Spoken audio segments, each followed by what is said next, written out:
Este programa está patrocinado por la aplicación Quarter. Si quieres estar al día de cualquiera de las empresas que más te interesan, ahora lo tienes más fácil que nunca, porque con la aplicación Quarter podrás hacerlo como si escucharas un podcast. Y es que en la aplicación tendrás acceso a todos los audios, transcripciones y presentaciones de resultados de cualquier empresa en los más de 15 mercados disponibles a día de hoy. Descárgala ya en tu móvil y descubre las novedades de empresas que han publicado resultados recientemente como Netflix, Interactive Brokers o Procter & Gamble. La aplicación es totalmente gratuita y está disponible tanto para dispositivos Apple como Android.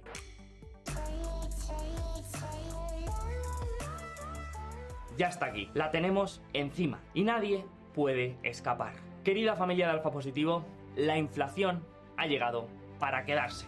Pero no en la economía, ahí ya lleva mucho tiempo. Donde ha llegado para quedarse es en la conversación pública. Según el presidente de la Reserva Federal, Jerome Powell, esta inflación estaría causada principalmente por los cuellos de botella que estamos viviendo a nivel global y que por lo tanto es transitoria. ¿Qué digo yo?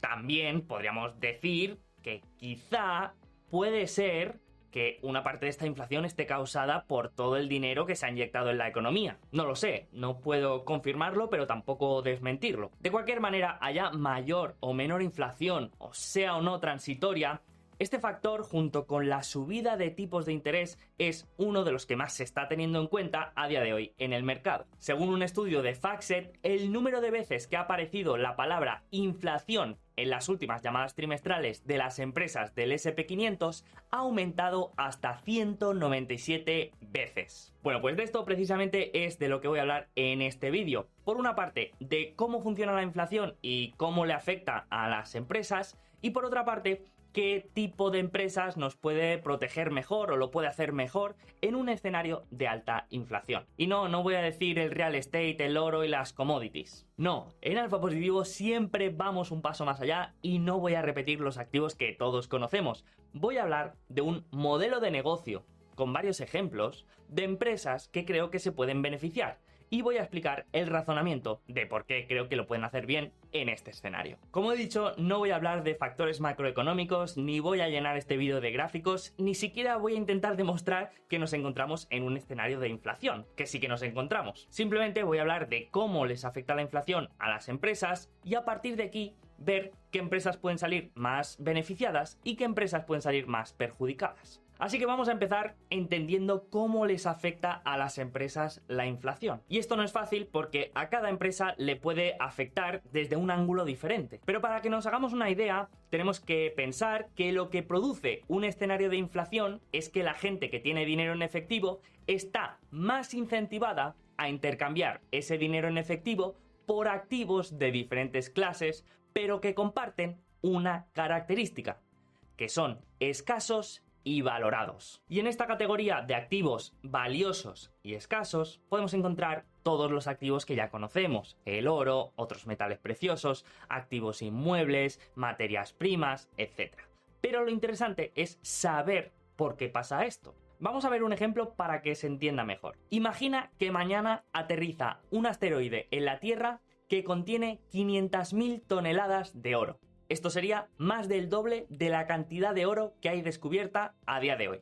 ¿Qué crees que pasaría con el precio del oro? Pues efectivamente que el precio del oro caería significativamente porque la gente que tuviera oro intentaría intercambiarlo por otro activo que sí que fuera escaso. Pues lo mismo pasa con nuestro dinero cuando los bancos centrales inyectan dinero en la economía. El caso es que lo que acaba produciendo la inflación es que los activos más valorados y escasos aumenten de precio. Eso significa que si una empresa de construcción necesita madera y hierro para construir una casa y de golpe sube el precio de estos materiales, ahora su coste de producción va a aumentar. Si esto ocurre de la misma manera en otras empresas, lo que va a acabar pasando es que los productos que compramos a diario van a acabar subiendo de precio. Esto es algo que ya estamos viendo prácticamente en todo el mundo. ¿Y qué sucede cuando los productos que compramos a diario aumentan de precio? Pues que los trabajadores exigen sueldos más altos para compensar este aumento del coste de vida. Si a esto le sumamos que países como Estados Unidos tienen una escasez de mano de obra, pues ahí los trabajadores todavía tienen más poder de negociación. En definitiva, que esto para las empresas supone por una parte, un aumento del precio de sus materiales, de sus materias primas y de sus equipamientos, y por otra parte, un aumento del sueldo de los trabajadores. Por lo tanto, aquí ya podemos hablar de 3 filtros de empresas a evitar. Por una parte, empresas intensivas en capital, por otra parte, empresas intensivas en factor humano y por otra parte, empresas sin capacidad de trasladar este aumento de costes a sus clientes. Si una empresa es intensiva en capital, significa que va a necesitar una gran cantidad de activos para conseguir generar ingresos.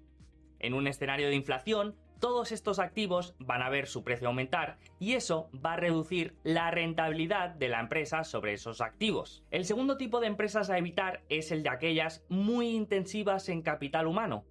Empresas como Amazon, por ejemplo, pueden tener un aumento de costes considerable si tienen que aumentar los salarios de sus trabajadores, porque es la empresa con mayor número de empleados de Estados Unidos. Y por último, el tercer filtro es el de evitar aquellas empresas que no tengan capacidad para transferir este aumento de costes a sus clientes. Volvemos a la empresa de construcción. Imaginemos que para esta empresa aumentan los costes de construir una casa un 15%. Si esta empresa es capaz de vender esa misma casa a un precio un 15% superior, entonces se quedaría con el beneficio que tenía. Pero si no es capaz de vender su producto a un 15% superior, su beneficio se acabaría reduciendo. Por lo tanto, ya podemos hablar de 3 características que pueden tener estas empresas, digamos, resistentes a un entorno de inflación. Por una parte, empresas asset light. Por otra parte, empresas poco intensivas en capital humano y por último, empresas capaces de trasladar este aumento de costes a su cliente final. Y aquí, el modelo de negocio que mejor encaja con esta descripción y para mí uno de los más interesantes en este entorno es el que yo llamo el recolector de comisiones. Piénsalo bien, si somos por ejemplo un fabricante de coches y estamos viendo que están aumentando los costes tanto de material como de sueldos, sí que podemos en primera instancia aumentar el precio de venta de nuestros coches y venderlos más caros.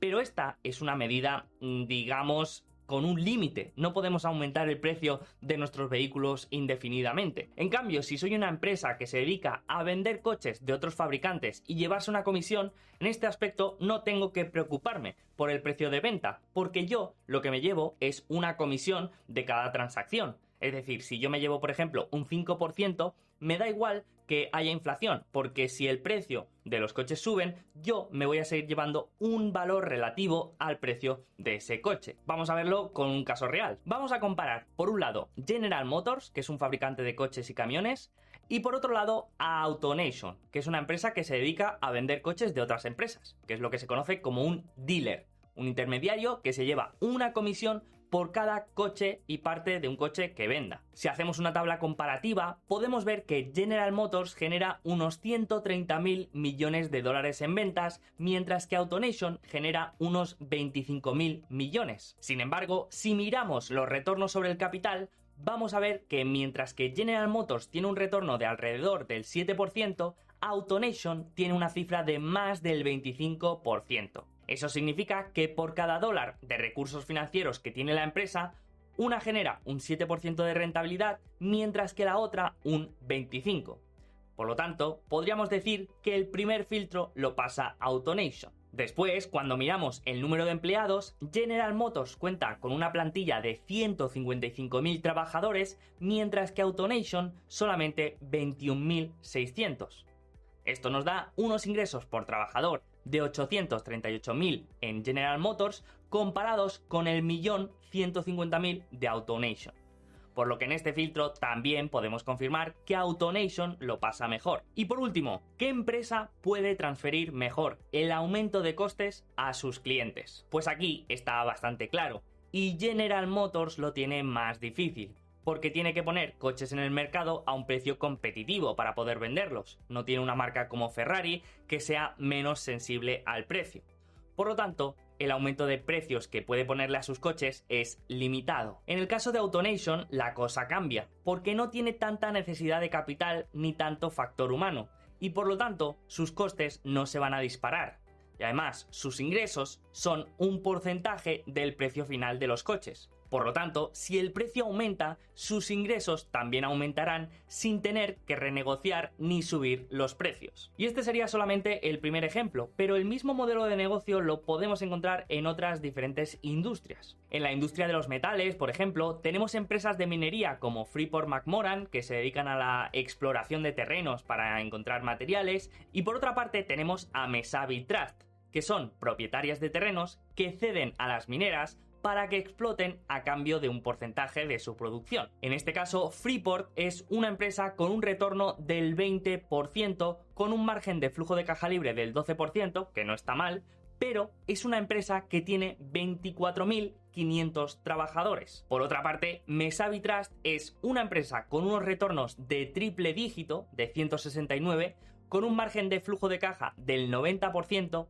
y con 0 trabajadores. Y así podríamos hablar de muchísimos más ejemplos, pero lo importante es entender cómo funciona la inflación y cómo le afecta a las empresas. Y a partir de ahí podremos determinar caso por caso si es una empresa que se puede beneficiar o que puede salir perjudicada de un entorno inflacionario. Y aquí podríamos hablar de muchísimos otros ejemplos. Podríamos decir nombres como el de Franco Nevada, que genera royalties de oro, como Dream Unlimited, que es del sector de la promoción inmobiliaria, Brookfield Asset Management y todas las gestoras de activos reales, Charles River Laboratories en el sector farmacéutico, Arch Daniel Midland en el sector del consumo, Altius Minerals en la industria de renovables, Texas Pacific Land Trust en el sector energético o Clarkson PLC en el sector marítimo. Al final simplemente se trata de entender cómo funciona la inflación, cómo le puede afectar a cada empresa y ahí vemos caso por caso si se trata de una empresa beneficiada, perjudicada o neutra respecto a la inflación. En mi caso, como digo, el modelo de negocio que creo que es más atractivo en este tipo de entornos es el de recolector de comisiones, ya que es un modelo de negocio bajo intensivo en capital, lo que se conoce como asset light, bajo intensivo en capital humano y es capaz de trasladar de manera directa cualquier aumento de sus costes a su cliente final. Así que, como vemos, existen muchas alternativas interesantes a la hora de pensar en proteger nuestra cartera de este riesgo que supone la inflación.